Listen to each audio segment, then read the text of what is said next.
नमस्कार, आदाब। मैं आदिल खान क्राइम पेट्रोल दस्तक में आपका स्वागत करता हूं। आज का ये केस एक तारीखी केस है। इसमें अदालत ने एक तारीखी फैसला सुनाया था। उस तरह का फैसला और उस फैसले में तय किए गए फैक्ट्स को पहले कभी किसी केस में आधार नहीं बनाया गया। आखिर क्या था ये केस? इस केस के बारे में जानना अब सबके लिए बेहद जरूरी है।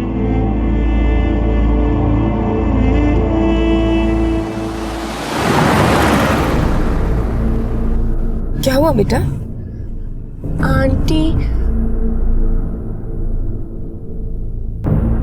बस थोड़ी देर रुक जाओ, हम पहुंचने ही वाले हैं। नहीं रुक सकती आंटी, प्लीज। बहुत तेज आई है। क्या हुआ? सर, इसे बहुत तेज टॉयलेट आई है। आगे देखो, कोई जगह हो तो गाड़ी साइड में लगाओ।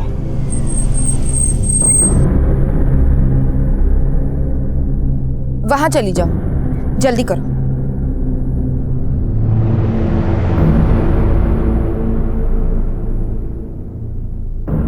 आंटी, मैं ऐसे कैसे करूं?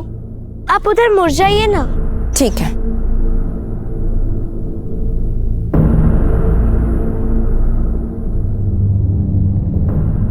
फातिमा, हुआ? फातिमा, फातिमा, फातिमा, फातिमा! सर, क्या हुआ? फातिमा फिर से भाग गई। ढूंढो उसे, यहीं कहीं होगी। फातिमा! फातिमा!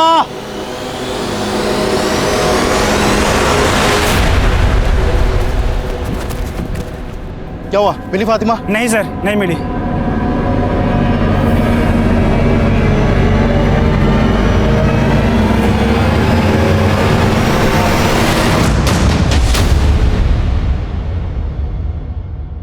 हम पुलिस वालों को अक्सर यह गुरूर होता है कि हम क्रिमिनल साइकोलॉजी को बाखूबी समझते हैं।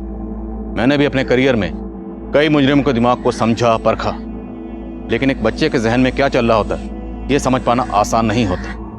कोई बच्चा कब क्या फैसला लेता है और उस फैसले के पीछे क्या वजह छुपी होती है यह समझ पाना बहुत मुश्किल होता है। और आज का ये केस भी एक ऐसी ही बच्ची फातिमा से जुड़ा था जिसकी जहनीत को तब हम भी समझने की कोशिश कर रहे थे। लेकिन फातिमा हमें कब, कैसे और किन हालात में मिली और वो हमारी कस्टडी से क्यों भाग गई थी, इन सारे सवालों के जवाब जानने के लिए आपको फातिमा की जिंदगी के उन पन्नों को पलटना होगा जिन्हें तब हम भी पढ़ने की कोशिश कर रहे थे।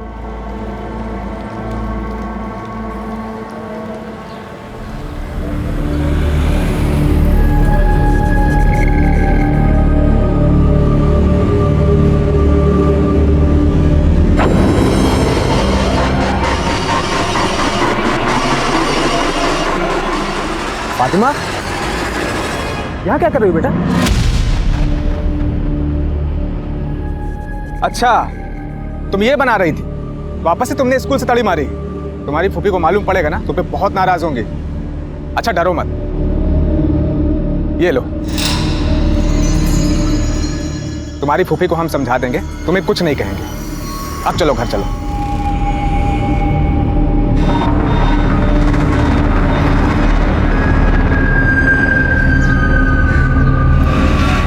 मटा गश्ती कर रही थी? हाँ, कहाँ पर थी तुम यहाँ बाहर ही चालू हो गई हैं? छोड़ो, बच्ची है। चलो आओ, फातिमा अंदर आओ। क्या बच्ची है ये? हाँ, हरकतें देखिए इसकी। सुनो, आज मैं इसके स्कूल गई थी। पता है इसने मास्टरनी को क्या बोला है? कि मेरी फुप्पी को कैंसर है, मुझे घर का सारा काम करना पड़ता है, इसलिए मैं स्कूल का काम नहीं कर पाती। बोलती क्यों नहीं? फातिमा, क्या ऐसा है कि तुमने ऐसा बोला? हाँ, मैंने इसे बोला था, क्योंकि अगर मैं ऐसा नहीं बोलती तो टीचर मुझे बहुत मारती और अब फूफी मुझे बहुत मारेगी। आप भी मार लो फूफी। देखो देखो देखो इसकी नौटंकी। अब ये रोना धोना बंद कर और पढ़ाई में ध्यान लगा। हाँ? शबनम, तुम इधर आओ। अरे बच्ची है पराये घर की, है? तुम इसके साथ ऐसा बर्ताव करोगे ना तो हमसे दूरी बना लेगी और लोग क्या सोचेंगे कि हम इस पे जुल्म ढाते हैं। आप तो रहने ही दीजिए। आपकी इन्हीं हरकतों की वजह से आज वो बिगड़ी हुई है। इतनी मुश्किल से स्कूल में दाखिला कराया है। जब पढ़ाई लिखाई नहीं करनी तो बंद करा दो ना स्कूल। मैंने तय कर लिया है, अब से आशिमा के घर ही पढ़ाई लिखाई करेगी और वहीं से सुधारेगी। चल अंदर जा, कपड़े बदल। पता नहीं सारा दिन कहाँ घूमती रहती है, परेशान कर रखा इसने।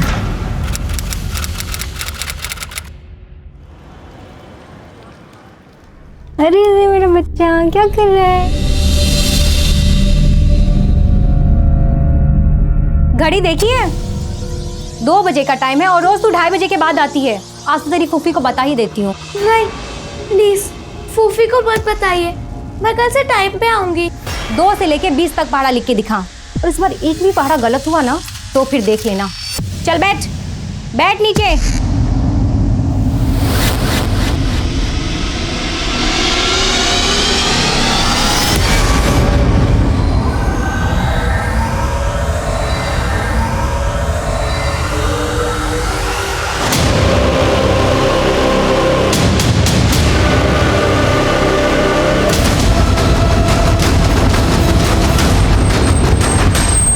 जय हिंद सर।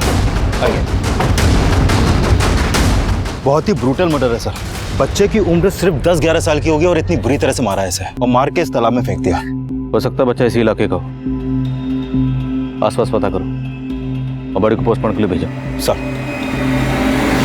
कौन से जन्म का तू बदला ले रही है हमसे?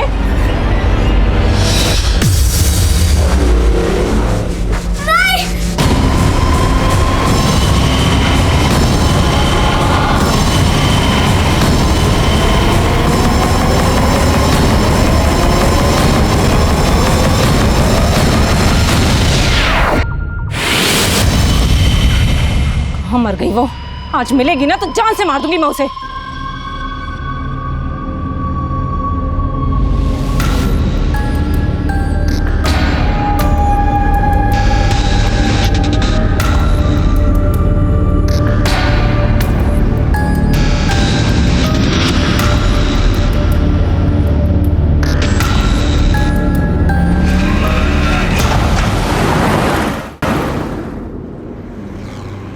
कोई बाकी तो नहीं है टिकट के लिए?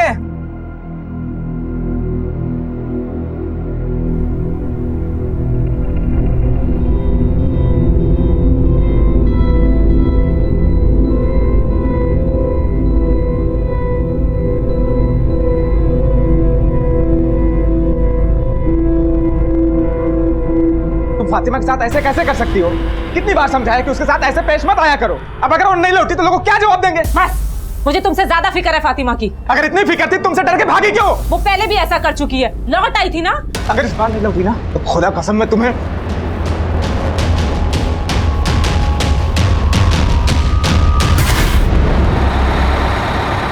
चलो चलो उतरो, आखिरी स्टॉप आइए, चलिए उतरिए।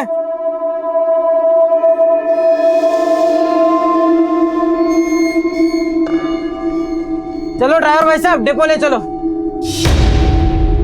अरे एक मिनट। ये लड़की किसके साथ हो? कहाँ उतरना था? कहाँ जाना है? वो मेरे अब्बू। रुक, कहाँ भाग रही है? रुक।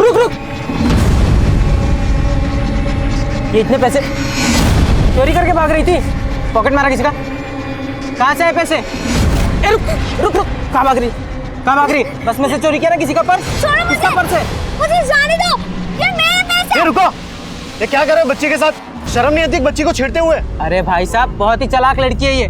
बस में से किसी का पॉकेट चुरा कर भाग रही थी, और जब मैंने पकड़ा तो मुझे फंसाने के लिए ऐसा कर रही है। किसका पर्स है ये? कहाँ से है तुम्हारे पास इतने पैसे? एक काम करे भाई साहब, पुलिस को बुलाइए।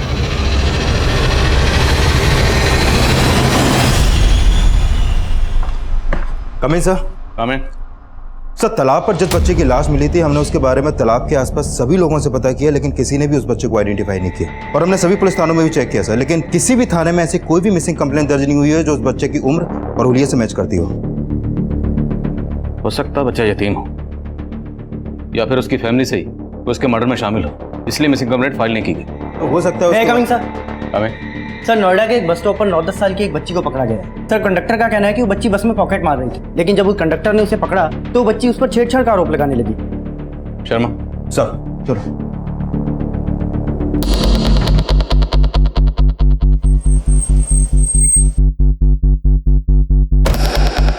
बेटा, नाम क्या है तुम्हारा? देखो, डरो मत, जो भी है सच सच बताओ। क्या ये अंकल ठीक बोल रहे हैं? सर, मैं झूठ क्यों बोलूंगा?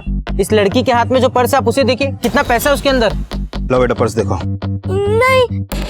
कविता, छोड़ो।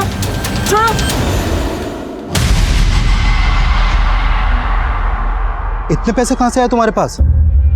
बेटा तुम्हारा घर कहाँ है बताओ। जॉब कर रहा है। अरे साहब जाने दो ना साहब, गलती हो गई। तो क्या है? चाय पानी है साहब। सर, आपको खर्चा पानी चाहिए ना, ये लीजिए, रख लीजिए, पर प्लीज मुझे जाने दीजिए। ए लड़की, क्या समझा है तूने? हाँ, छोड़ इसको।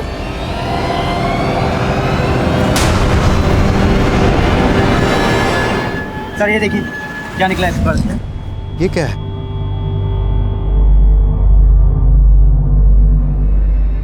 कहाँ से आया तुम्हारे पास ये? किसने दिया तुम्हें ये?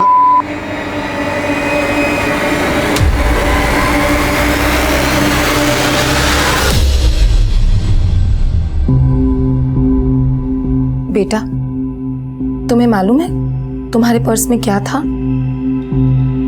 देखो, हम अब भी पूछ रहे हैं, सच सच बता दो, क्या वो पर्स तुम्हारा है? नहीं, वो पर्स मेरा नहीं है। तो वो पर्स आपने चुराया था? नहीं, मैं चोर नहीं हूँ। तो वो पर्स आपके पास कैसे आया? सर बहुत चालाक लड़की है। जब इसके पर्स में से पैसे निकले तो कहती मेरा है, और जब गांजा निकला तो मना करने लगी। मुझे छोड़ दीजिए, मुझे मेरे घर जाना है। अच्छा ठीक है, आपको आपके घर लेके जाएंगे, लेकिन कैसे लेके जाएं? पहले ये तो बताओ, आपका घर है कहाँ पे? याद नहीं? लेकिन आपको आपका नाम तो याद होगा ना? क्या नाम है आपका? और वो बैग आपके पास कहाँ से आया? देखो बेटा, जब तक तुम कुछ बोलोगी नहीं, ये तुम्हें यहाँ से जाने नहीं देंगे। अब बताओ, तुम्हारा नाम क्या है? फातिमा। फातिमा, तुम्हारा घर कहाँ है? झारखंड। झारखंड? तो झारखंड से नोएडा कैसे? रेलगाड़ी से। किसके साथ? आपके घर पे और कौन कौन है?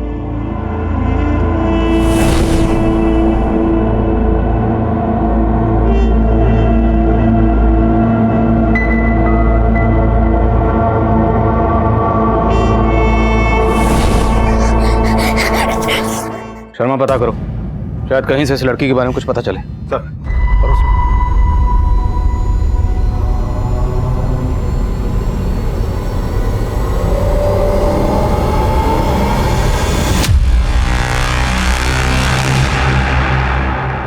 अस्सलाम वालेकुम मुश्ताक भाई। वालेकुम अस्सलाम।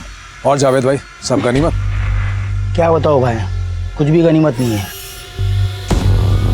लड़की ने नाक में दम कर रखा है मेरा बैग चुरा के भागा। बैग में 10,000 रुपए के साथ साथ 25,000 का माल भी था, और अभी पुलिस के हाथ लग गई है। भाई मेरे को शक है कि इस लड़की के चक्कर में पुलिस हम तक ना पहुंच जाए। टेंशन मत ले जावेद, मैं निकालता हूँ इसको बाहर। ये देख, इस लड़की के पास ड्रग्स मिला है। अपने एरिया में जितने भी लोग ड्रग्स का धंधा करते हैं ना, सबकी इन्फॉर्मेशन निकाल और पता कर इस लड़की के पास ये ड्रग्स आया कहाँ से।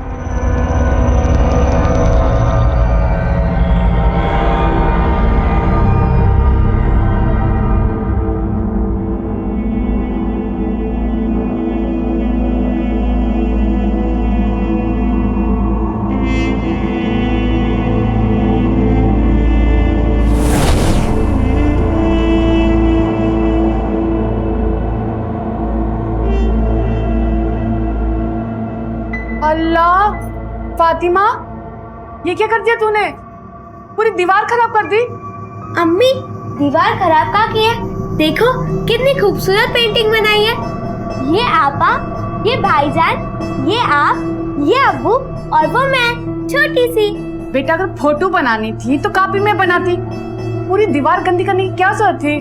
अम्मी, कॉपी भर गई है। मैंने अब्बू से कहा था कि वो कॉपी ले आए। हाँ तो तेरे लिए लाए हैं ना नई कॉपी, ये देख। ये मेरी नई कॉपी। मेरा प्यारा बच्चा। आपा, भाईजान, देखिए अब्बू मेरे लिए नई कॉपी लाए।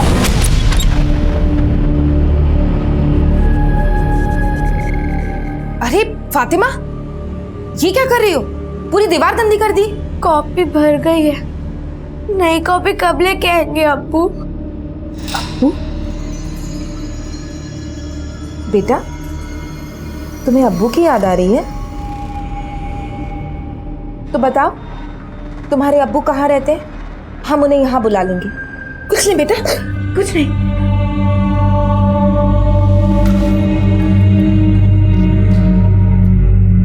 सर, जिस बच्चे की लाश तालाब में मिली थी उसकी पोस्टमार्टम रिपोर्ट आ गई है। उसकी मौत चाकू घोंपने से हुई थी और फॉरेंसिक टीम ने उसके कपड़ों की जांच की तो उसकी पैंट की जेब से ट्रेसेस मिले हैं सर। फातिमा के पास से भी मिले थे, तो हो सकता है फातिमा का उस बच्चे से कोई कनेक्शन हो। उसे मिलते हैं, मुमकिन है उसके बयान से हमें उस बच्चे पर कोई क्लू मिले।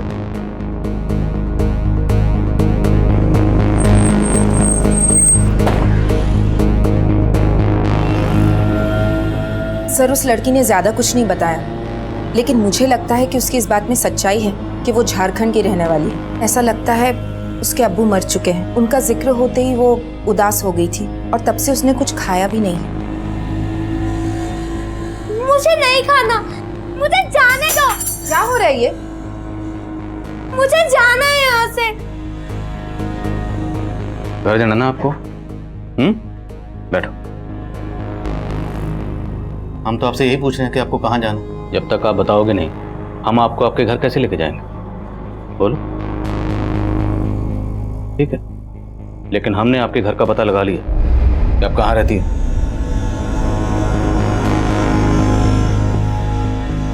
कहीं रहती हो ना, जहाँ पे ये लड़का रहता था?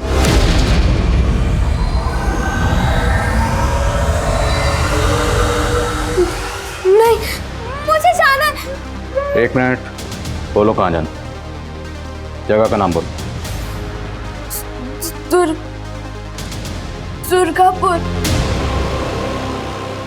गली नंबर, मकान नंबर याद है? नहीं, वो तो नहीं मालूम, पर मेरे घर की दीवार सफेद रंग की है।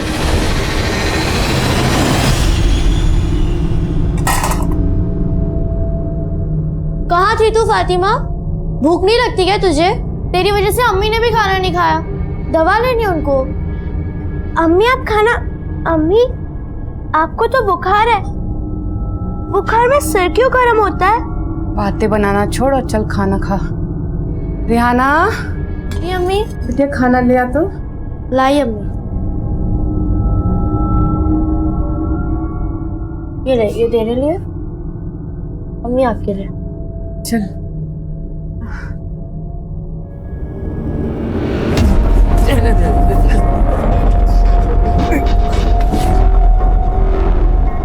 अब्बू, अपने आप को संभाल नहीं सकते तो इतना क्यों पीते हो? आपकी अम्मी को क्या हो? अच्छा बैठो, बैठो, बैठ जाओ।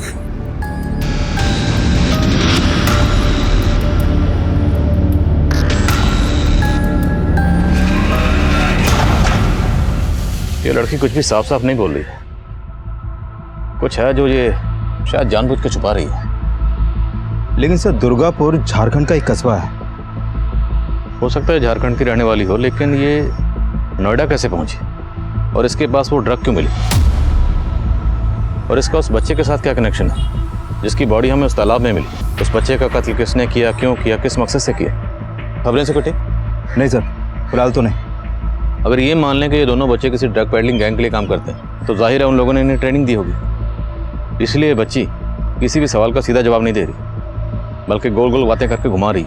वो नहीं बोल रही जो हम इससे पूछना चाह रहे हैं। और इसने जो तुम्हें घूस देने की कोशिश की, ये रंग भी उसने वहीं से सीखे हों। ये लड़की हमें मिली गाजियाबाद से नोएडा आने वाली बस में। तो ड्रग पेडलिंग ग्रो भी उसी रूट पर एक्टिव होगा। एक काम करो, इसको वापस उसी रूट पर लेकर जाओ और इसके एक्सप्रेशन को बारीकी से मॉनिटर करना। ये अपनी जगह को देखकर जरूर रिएक्ट करेगी और ये भी पॉसिबल है कि वहाँ कोई ऐसा शख्स मिल जाए जो इस लड़की को पहचानता है।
कौन है वहां?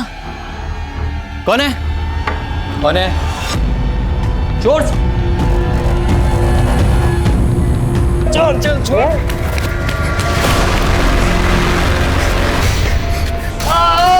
क्या हुआ? क्या हुआ? गार्ड! क्या हुआ? कौन आया था?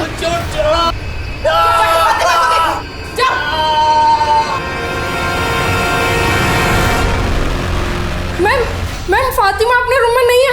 गायब है। नहीं है मतलब?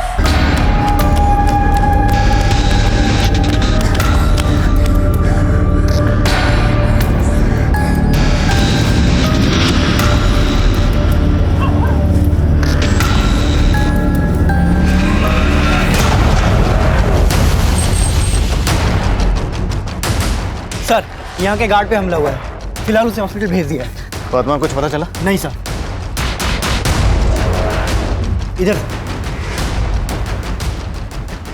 सर, जब हम लोग आए तो गार्ड यहीं पड़ा हुआ मिला था। पता नहीं, एक लड़की गायब होगी और आप लोगों को पता नहीं क्या कर रहे थे? ये सिक्योरिटी यहाँ की?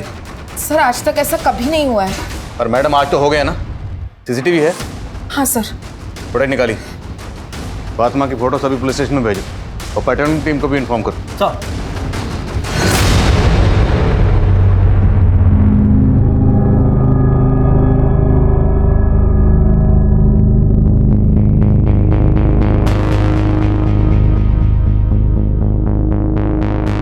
सर 2 आदमी यहाँ पर आए थे, लेकिन क्या ये फातिमा को यहाँ से भगाने आए थे या फिर इन सब का फायदा उठाकर फातिमा खुद भाग गई? ये दोनों जो भी थे इस जीवन शांति में चोरी के इरादे से तो आए नहीं होंगे। तो इनका मकसद क्या था? फुटेज से साफ लग रहा है कि फातिमा इनके साथ नहीं गई बल्कि अपनी मर्जी से भागी।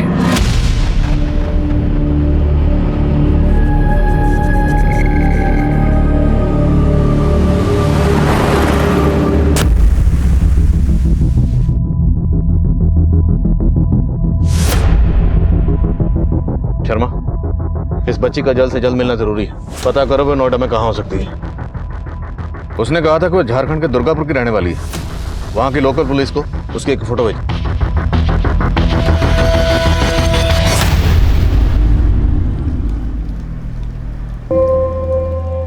नमस्ते अंकल। हाँ नमस्ते, बोलो। एक बर्फ मिलेगा? 14 रुपए। ए रुक रुक रुक, चोरनी पैसे दे। ए रुक रुक रुक।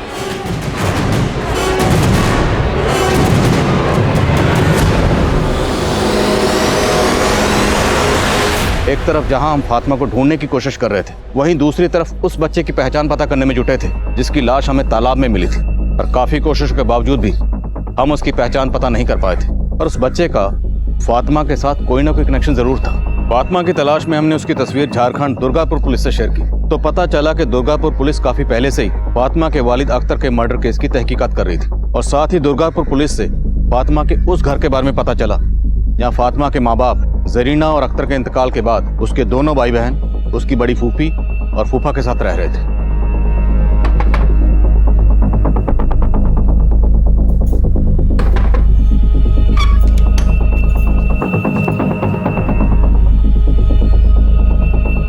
साहब मैं फातिमा की फूफी हूँ, लेकिन फातिमा तो यहाँ नहीं रहती। कहाँ रहती? वो फरीदाबाद में रहती है। मेरी छोटी बहन और उसकी छोटी फूफी शबनम के यहाँ पर। फरीदाबाद में शबनम रहती कहाँ? वो सब मैं आपको बताती हूँ साहब, लेकिन पहले आप ये तो बताइए कि फातिमा ने ऐसा क्या किया है कि आप उसे ढूंढते हुए यहाँ तक चले आए?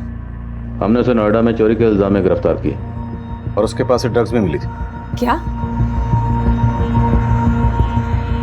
ये लड़का कौन है? इसे पहचानती हैं? नहीं साहब, हम इस बच्चे को तो नहीं जानते। और साहब हम तो फातिमा को भी फरीदाबाद नहीं भेजना चाहते थे, लेकिन इन बच्चों की किस्मत ही खराब। ये बच्चे तो तभी अनाथ हो गए थे जब इनकी माँ जरीना का इंतकाल हुआ।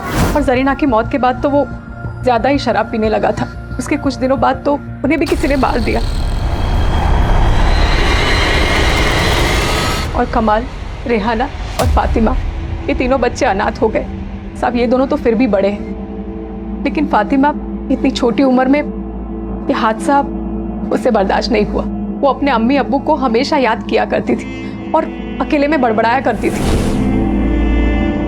अम्मी, अब्बू बुरे नहीं है ना अब्बू? आप मेरी तरह अम्मी से भी बहुत प्यार करते हैं ना? फातिमा को अख्तर भाई और भाभी की मौत का गहरा सदमा लगा था। हमें लगा था कि वो यहाँ रहेगी तो वो उनकी याद में पागल हो जाएगी, इसलिए हमें उसे शबनम और उनके शौहर के साथ फरीदाबाद भेजना पड़ा। रेहाना अब्बा, मुझे नहीं जाना। कमाल भाईजान, मुझे आपके साथ रहना है। फातिमा, अभी घर चलो, रेहाना और कमाल तुमसे घर पर मिलने आएंगे। आओगे ना मिलने? हाँ फातिमा, तू जा, हम आएंगे बड़ी फूफी के साथ, पक्का।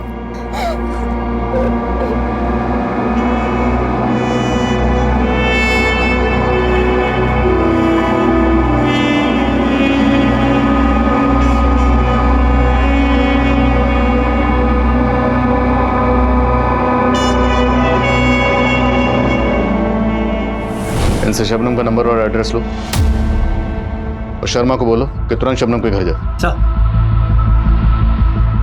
याद ये लोग पूरा सच नहीं बोल रहे हैं। वहाँ हमें फातिमा उस हालत में मिलती है और यहाँ आके पता चलता है कि उसके वालिद अख्तर का कत्ल हुआ था। ये अख्तर का कत्ल क्यों हुआ था? सर अख्तर को शराब की लत थी, साथ साथ वो जुआ भी खेलता था। सर कई लोगों से वो कर्जा भी ले रखा था। सर यहाँ के लोगों से उसकी बनती भी नहीं थी, तो हमें लगा शायद मर्डर की वजह यही हो।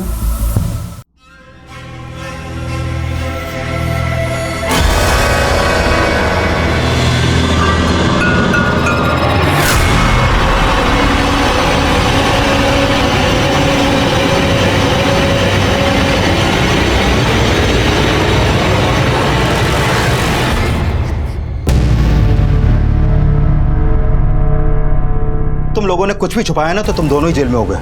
बताओ कहाँ है फातिमा? बोलो। हाँ साहब, हम आपसे कुछ नहीं छिपाएंगे। हम तो फातिमा को यहाँ उसके भले के लिए ही लाए थे, लेकिन बेचारी की किस्मत में कुछ और ही लिखा था। साहब, हमने अपनी हैसियत के हिसाब से उसका स्कूल में दाखिला भी कराया था। हाँ, शुरुआत में उसका यहाँ मन नहीं लगता था, लेकिन बाद में उसका पढ़ाई में खूब मन लगने लगा था। फूफी, आपको पता है मैंने स्कूल में टॉप किया है। मुझे 100 में से 95 मार्क्स मिले। अरे वाह, दिखा। अरे वाह, शाबाश। मैं बहुत खुश हूँ। अरे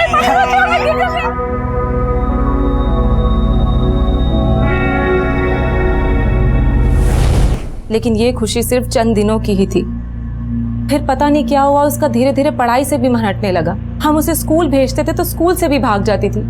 आए दिन उसकी मास्टरनी उसकी शिकायत करती थी। मैं जब उसे समझाती थी तो वो घर से भी भाग जाती थी और रास्तों में भटकती रहती थी। फिर हमें मजबूरन उसका स्कूल बंद करवाना पड़ा और फिर उसके बाद वो आशिमा के घर चली गई पढ़ने के लिए। आशिमा? कौन आशिमा? आशिमा मेरी सहेली है, वो यहीं पास में ही रहती है। आशिमा उसे पढ़ाती थी और फातिमा बदले में आशिमा के बच्चे का ख्याल रखती थी। लेकिन कुछ दिनों के बाद फातिमा का मन वहाँ से भी उठ गया था, वो वहाँ से भी भाग गई। सर, हमारी जिंदगी तो उसको इधर उधर ढूंढने में ही बीत गई है। लेकिन अभी फातिमा इतने दिनों से हमारे साथ थी, तो इस बार उसको ढूंढने की कोशिश नहीं की तुम लोगों ने? और उसकी मिसिंग कंप्लेंट भी दर्ज नहीं करवाई? साहब, हम लोग कंप्लेंट करना चाहते थे, लेकिन इस बार हम लोग डर गए थे। किस बात से डर गए थे? वो साहब, इस बार फातिमा से बहुत बड़ी गलती हो गई थी।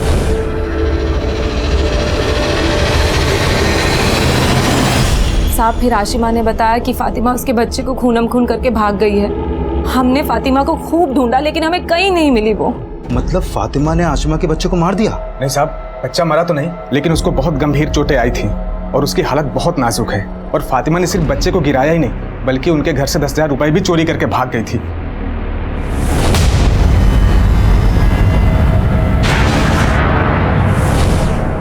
ये आशिमा का घर कहाँ है, बताओ मुझे। चलो। साहब, वो लोग यहाँ पे नहीं है, बच्चे का इलाज करवाने मुंबई गए हैं।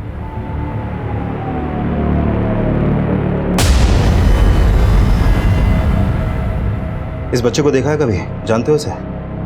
नहीं साहब। लेकिन शर्मा, एक 10-11 साल की बच्ची में इतना गुस्सा, ये नॉर्मल बात नहीं हो सकती। होगी भी कैसे? पिछले 1-1.5 साल में इस बच्ची ने इतना सहा है, इतना देखा है। अपने माँ बाप खोए, अपने भाई बहन से दूर, या अपने फूफा फूफी के साथ रह रही। लेकिन सर उसके छोटे फूफा फूफी का कहना है कि फातिमा का बर्ताव 6 महीने पहले तक काफ़ी अच्छा था, पढ़ाई में भी बहुत अच्छी थी वो, लेकिन फिर सडनली उसके बर्ताव में ऐसा चेंज आया कि उसने एक छोटे से बच्चे की जान लेने की कोशिश की। शर्मा, बच्चों में कोई भी बदलाव ऐसे ही अचानक ही एकदम नहीं आता, उसके पीछे कोई ना कोई वजह जरूर होती। तुमने बताया था कि पिछले 6 महीने से आशिमा के यहाँ जा रही थी, आशिमा से मिले? नहीं सर, मेरी उससे फ़ोन पे बात हुई थी, मुंबई में है वो। और हाँ सर, जब हम फातिमा को अलग अलग एरियाज में घुमा रहे थे तो उसने आशिमा के घर को देखकर रिएक्ट भी किया था।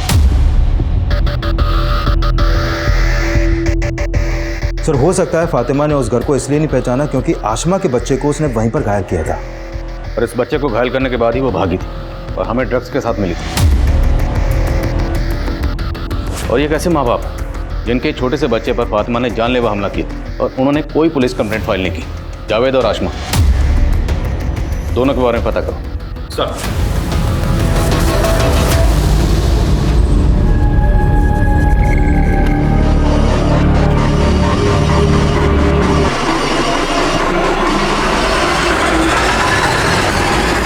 क्या फातिमा, घर नहीं चलना है क्या? आजा, घर चलते हैं। अंकल, 2 गुंडे मुझे परेशान कर रहे थे, मुझे बचा लो प्लीज। कहाँ है गुंडे? दिखाओ, कहाँ है गुंडे? अंकल, मैं सच कह रही हूँ, वो भी यहीं पे थे। बस फातिमा, बहुत कहानी बना ली, बहुत घुमा लिया हमें, चलो अब।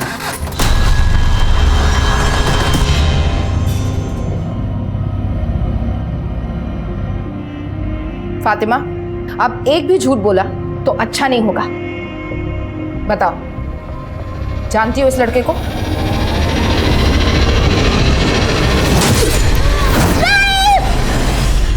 नहीं।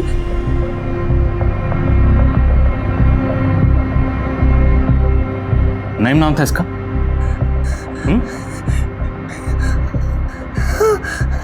और वो 2 लोग कौन थे जो उस रात यहां पर आए थे और तुम भाग गए?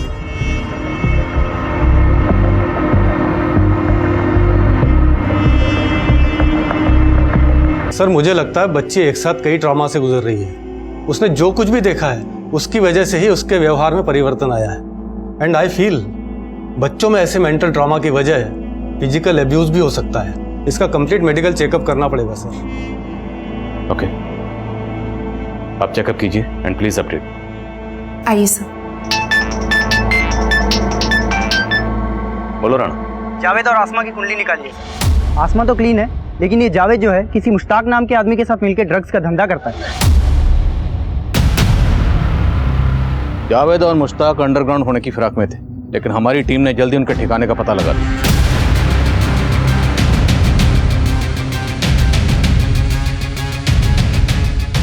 जावेद और मुश्ताक को हमने गिरफ्तार कर लिया था, लेकिन फातिमा की मेडिकल रिपोर्ट ने हमें चौंका दिया। एक 10 साल की बच्ची के साथ लंबे अरसे से रेप किया जा रहा था। फातिमा के साथ हुई इस हैवानियत के लिए तब हमें सिर्फ जावेद और मुश्ताक ही गुनहगार लग रहे थे।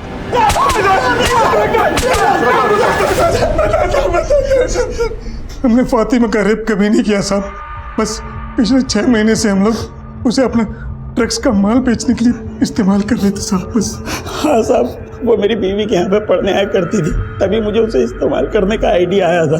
फातिमा, आज के लिए काफी है, तुम घर जाओ, ठीक है?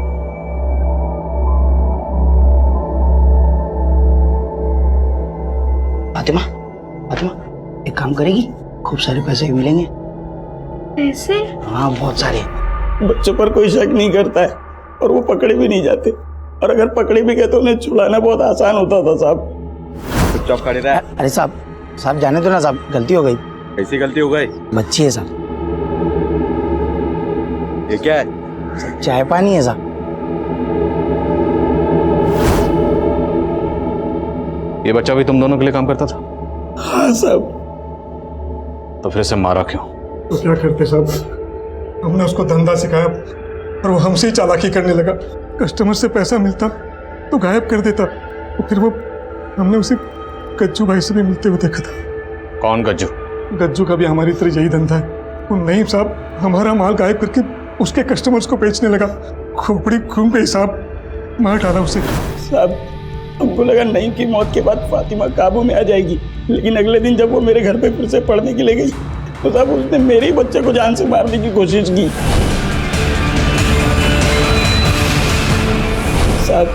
हम लोग सिर्फ फातिमा को पकड़ के खत्म करना चाहते थे। इसलिए उस दिन जब हम लोग जीवन शांति संस्था गए थे तो सब वहाँ पे देखकर फिर से भाग गए। कौन है? छोड़ साले, रुक साले, रुक।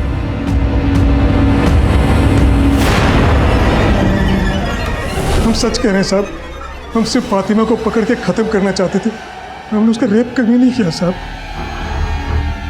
साहब माफ कर दो साहब, साहब हमको माफ।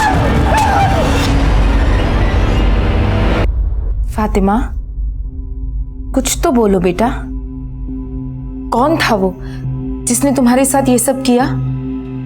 डरो मत बेटा, हमें खुल के बताओ। देखो, अगर तुम हमें नहीं बताओगी तो वो कभी पकड़ा नहीं जाएगा, और फिर तुम्हारी तरह वो किसी और के साथ भी ये सब कर सकता है। तुम नहीं चाहती ना कि किसी और के साथ ये सब हो? तो बताओ बेटा, बोलो कौन था वो? डरो नहीं, तुम्हें कोई कुछ नहीं कहेगा, हम हैं। बोलो। फूफा। तुम्हारे फूफा?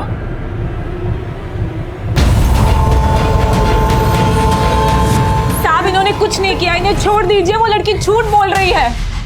अपने शौहर को बचाने के लिए उस बच्ची को झूठा बोल रही हो? साहब, आप उस लड़की को जानते नहीं हो, वो एक नंबर की झूठी है। बच्चे की तरह समझा उसको हमने, लेकिन हमेशा वो एक बात से हमसे चिढ़ती थी। उसके बाप का और हमारा 36 का आंकड़ा था, और हमेशा अक्सर झगड़ा होता था हम दोनों का। जब यहाँ थी तो बोलती थी कि हमारे पापा बहुत अच्छे हैं और मैंने उनको क्यों पीटा। तब तो उसे ये भी कहना चाहिए कि उसके अब्बू अख्तर का कत्ल तो नहीं किया। साहब, अख्तर का मर्डर किसी और ने नहीं बल्कि उसके बेटे फातिमा के भाई कमाल ने किया। साहब, अख्तर अपनी बीवी को पीटा करता था और उसी वजह से वो अल्लाह को प्यारी हो गई, और कमाल ने इसीलिए ऐसा किया। और वो बच्ची साहब, वो बचपने में कुछ भी बोल रही है, हमने कुछ नहीं किया। आप उसी से पूछिए, कोई और ही होगा। सर, इसे बहुत तेज टॉयलेट आ रही है।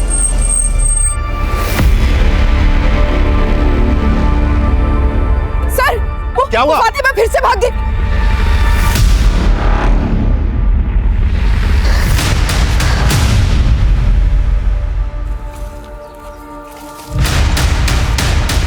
फातिमा के बयान की बुनियाद पर हमने फरहान को फातिमा के साथ रेप करने के जुर्म में कस्टडी में ले लिया था, लेकिन फरहान की ये बात सच साबित हुई कि फातिमा के अब्बू को फातिमा के भाई कमाल ने ही मारा था। कमाल के खिलाफ दुर्गापुर पुलिस ने सारे सबूत जुटा लिए थे और कमाल को बाल सुधार गृह भेज दिया गया था। लेकिन फरहान लगातार इस बयान से इनकार कर रहा था। वो बार बार यही कह रहा था कि उसने फातिमा का रेप नहीं किया, और फरहान के इस बयान का सपोर्ट सिर्फ उसकी बीवी शबनम ही नहीं बल्कि फातिमा की बड़ी फूफी मेहरुनिसा और फूफा मुस्तफ़ा भी कर रहे थे। पर हमने फरहान के खिलाफ कोर्ट में चार्जशीट फाइल कर दी थी। 2 महीने से कोर्ट में इस केस की सुनवाई चल रही थी, लेकिन इस पूरी सुनवाई के दौरान फातिमा के बड़े फूफा और फूफी कभी कोर्ट में हाजिर नहीं हुए। फरहान लगातार कोर्ट में खुद को बेगुनाह साबित करने की कोशिश कर रहा था। डिफेंस लॉयर वीना सहगल और प्रोसिक्यूशन लॉयर अनिल सिंह बार बार कोर्ट में अपना अपना पक्ष रख रहे थे, लेकिन फैसला किसके हक में जाने वाला था इसका किसी को कोई अंदाज़ा नहीं था। और फिर जो हुआ उसने इस केस का रुख एक बार फिर से बदल दिया। सर, ये जीवन शांति संस्था से मिली ड्राइंग है जहां फातिमा रहती थी। सर, मैं इस कोर्ट से रिक्वेस्ट करूंगा कि मुझे शबनम से सवाल जवाब करने की इजाजत दे। इजाजत है। आपने इससे पहले कभी ये ड्राइंग देखी थी? जी, घर पर फातिमा ने ही बनाई थी। आपने सबसे पहले ये ड्राइंग कब देखी थी? जब फातिमा पहली बार स्कूल नहीं गई थी। आप जा सकती हैं। सर, ये ड्राइंग से साफ साफ झलक रहा है कि रेप के बाद उस बच्ची के दिल और दिमाग पर कितना बुरा असर पड़ा था, लेकिन इसके बावजूद भी जब वो नोएडा में आई तो पढ़ाई लिखाई में वो अच्छी थी, अव्वल थी। यानी उसने अपने गम से उबरना सीख लिया था। ये फरहान ने जो इसके साथ कुकर्म किया, ये जो घिनौना काम किया, फातिमा उससे उबर नहीं पाई। इसके अंदर आई एग्रेशन और बेचैनी की भी यही वजह है। और मिलाड अब ये सच से दूर भाग रही है, और सच से दूर इसलिए भाग रही है क्योंकि इसने जो देखा है उसको देखने के बाद इसका सच्चाई पर से विश्वास उठ गया है। और अभी भी अगर इसको न्याय नहीं मिला, इसके सच को झूठ बोलकर खारिज कर दिया गया, तो मिलाड इसके साथ बहुत बुरा होगा, इस पर बहुत बुरा असर पड़ेगा। ऑब्जेक्शन सर, हम इस बच्ची को कॉम्पिटेंट विटनेस नहीं मान सकते। Objection overruled. पिछले 2.5 महीने से ये सुनवाई चल रही है। आजकल हमारी सोसाइटी में माइनर्स के साथ अक्सर ऐसी अमानवीय, नीच और भद्दी हरकतें हो रही है जिससे एक बच्चे का न सिर्फ भविष्य खराब होता है बल्कि आने वाली एक पीढ़ी, सभ्यता और समाज पर बहुत बुरा असर पड़ता है। इसलिए ये कोर्ट फरहान कुरैशी को गिल्टी मानता है और उसे इम्प्रिजनमेंट की सजा सुनाता है। फातिमा के हक में अदालत ने एक तारीखी फैसला सुनाया था। हमारी चार्जशीट में लगाए गए सारे इल्ज़ाम सही साबित हुए थे, लेकिन ये जीत सिर्फ हमारी नहीं थी। ये जीत थी हर उस लड़की की, हर उस बच्ची की जो आए दिन वहशत का शिकार होती रहती है और सालों की अदालती सुनवाई तक विक्टिम रोजाना तिल तिल कर मरती रहती है। लेकिन अदालत का ये फैसला उन सारे विक्टिम्स को हौसला देता है कि सच को चाहे कितना भी क्यों ना दबाया जाए, लेकिन आखिर में जीत हमेशा सच की होती है। अब मैं आदिल खान आपसे इजाजत लेता हूं। आपसे फिर मुलाकात होगी एक और नए केस के साथ। तब तक देखते रहिए क्राइम पेट्रोल 10 तक। मकसद बताना नहीं, बचाना है।